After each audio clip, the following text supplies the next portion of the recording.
I stopped in Shimon because I want to talk about Shemi'iyah, talk about listening. But first I want to say that poor Moshe. Poor Moshe. You know, in the book of Malachi, at the end of the Tanakh, of the Bible, it says, Zichru Torahs Moshe Avdi.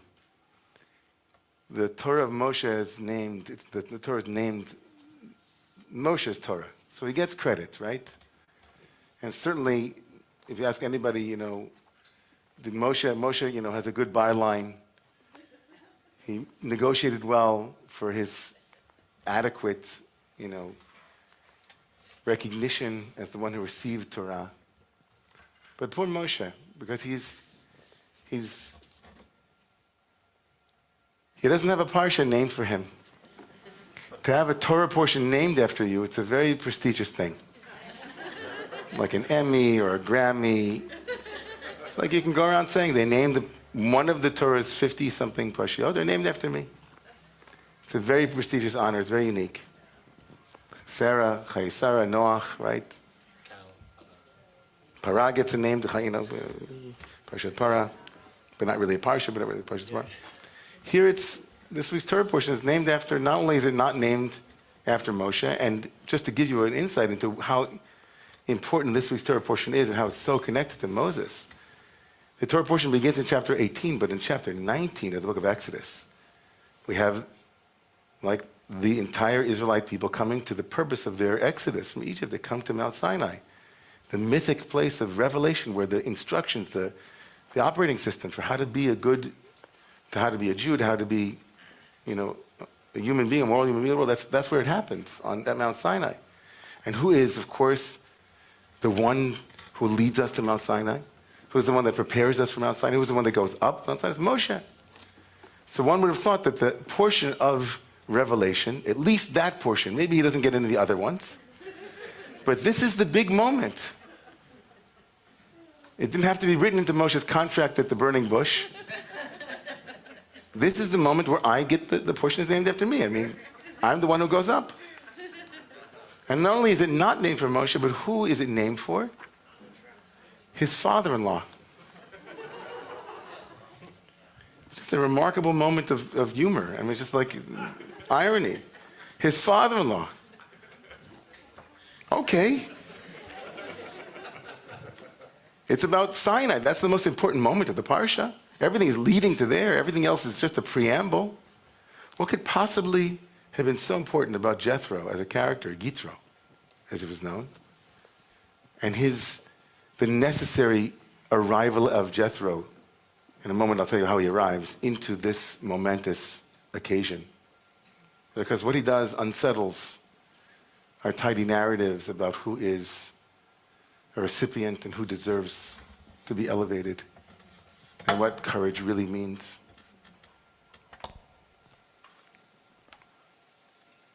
Chapter 18 of Exodus, after the Israelites have been through the Red Sea,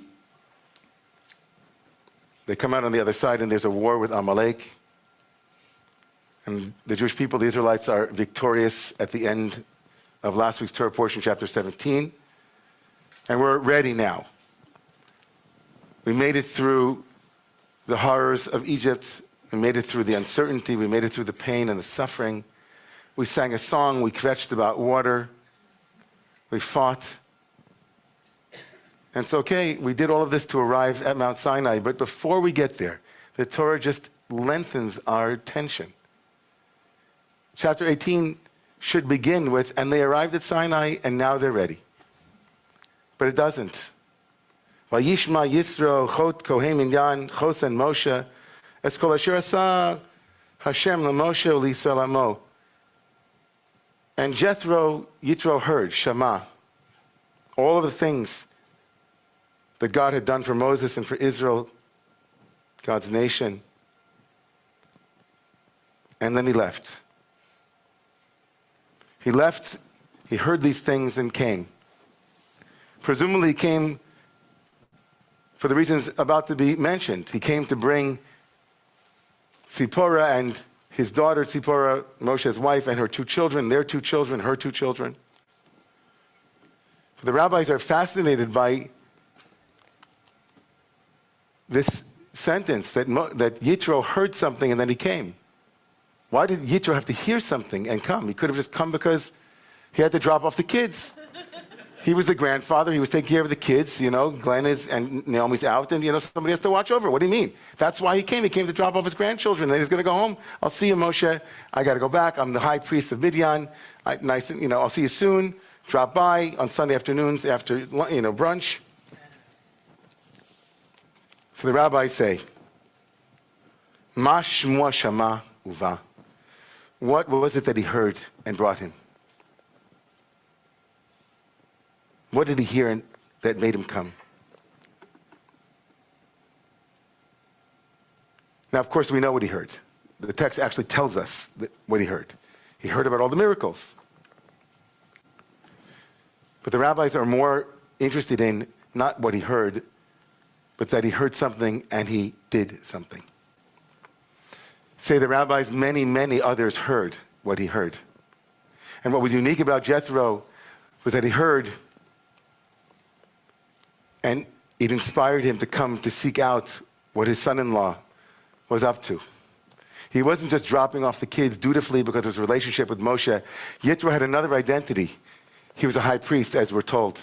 He was a seeker, as the text will tell us. He said later on, now I know that this God is the most powerful one because I've tried them all. I'm a seeker. I want to know the truth. I'm not stuck in my ways. I might have on my resume that I'm the high priest of Midian, but I'm open to hearing about this because it's intriguing me. It's unsettled me. It's perturbed me. I'm open to being impressed. From here, the rabbis say something remarkable. They say that Yitro really is the first ger, the first convert, which of course is problematic because there are a lot of other converts, and Abraham made converts before. The rabbis are very confused about the whole thing. But Jethro becomes like the paradigmatic convert. The one who is willing to be impressed, the one who's willing to change their worldview and adopt another worldview, the one who leaves room for their own impressionability. They can be impressed upon. They can hear something that makes them think, oh, I'm used to listening to only this podcast. This is on my list. I only listen to these people. Do we live in a world of people who are hearing things and are curious about what they hear? Do we live in a world right now of Jethros who identify as one thing and hear something completely different and trust because his son-in-law says, okay, you know what, I'm going to make the journey. The rabbis say he made the journey. He was living, the rabbis say, in the lap of luxury. He could have sent servants. The Torah has examples of very wealthy, accomplished people. He'd have to go by himself. He probably would have seen Moses a couple of days later. But it was something about the revelation. He had to come before the revelation because he didn't want to miss it. And you know how the Torah rewards Jethro, say the rabbis? His name means Yeter. It's another one of his names, Yeter. The Torah said we're going to add a Parsha, a chapter. And in that chapter, you know what Jethro does as soon as he shows up with Moshe? After they've kissed and hugged and asked each other for peace, Jethro proceeds to give him advice. And the Torah records Jethro's advice. He looks at his son-in-law and he says to him, you can't keep going on like this. This is nuts. You're gonna burn out. You're the only one who's doing all these things. You have to create a delegation. You have to sustainability. You have to offload the things that you shouldn't be doing that other people should be doing. And guess what? The very first word after Jethro gives the advice and Moses has been sitting there passively listening to his father-in-law, what's the Torah say? Vayishma Moshe. The listening of his father-in-law, Vayishma Yitro, becomes the listening of his son-in-law. And the Torah records that conversation. The one who came with curiosity to hear someone else's Torah becomes themselves the font of Torah. And the Torah records it and gives him his name, and not his son-in-law, who will, of course, be so important. But before revelation at Sinai, you know what there was? Revelation at Jethro, the non-Jew who taught Moses Torah. And the Torah goes out of its way to forever enshrine the name of that curious, open-minded, not stuck in his ways, loving father-in-law as the Torah that preceded the Torah. Is that good? Man, I tell you something, I want to be like that Yitro. So a lot of people say, like, we got to be like Moshe. I want to be like Yitro. I want to be that kind of person who hears something and not just hear it, but also is moved by it enough to leave my certainties, to leave my stance, to rethink what I thought, to put it all on the table. It's not just that he listened and he came. Ma shemua shama uva. You just hear it. A lot of people hear it and they go, I'll put it on my list. He said, no, I'm going to go check that out. It's just a remarkable quality. I mean, I think about so many people in Romemu who heard about this crazy place and they put it back and they said, I'll come one day. They came. They checked it out. They go to another place. Someone says, hey, this is interesting. No, I think I know it. I said, no. They go, how remarkable should we treat converts in the Jewish tradition? I didn't convert. I'm still stuck in the same old Judaism that I learned from my dad and my mom. And the truth is, it's unlikely that, I've been curious about a lot of religions, but I'm still a Jew. But someone who says, you know what? I want to join you. I want to be a Yeter, a Yitro, a Ruth. Wow. How much respect should we have for a person like that? How much we should elevate them. A person who had a worldview about another group of people, and then all of a sudden, they learned that they were wrong. Amazing grace, how sweet it is, I see the light. These moments are precious moments. So yeah, Yitro gets himself a little Parsha. It's not, no small thing. And thank God he did. I don't think Moshe was bothered by it at all. May God bless all of us. Bless me, God, and all of us here. To leave a little bit of room in the way that we interact with one another. A little bit of room to be students, no matter how accomplished we become, no matter how bright we are and how many articles we've read, no matter how certain we are of our truth.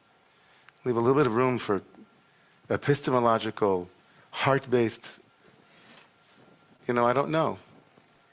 What if I try it on? May God bless us with that yeter, with that extra space in our hearts, so that as we write the Parsha of our lives, it's influenced by that same quality of listening and then moving towards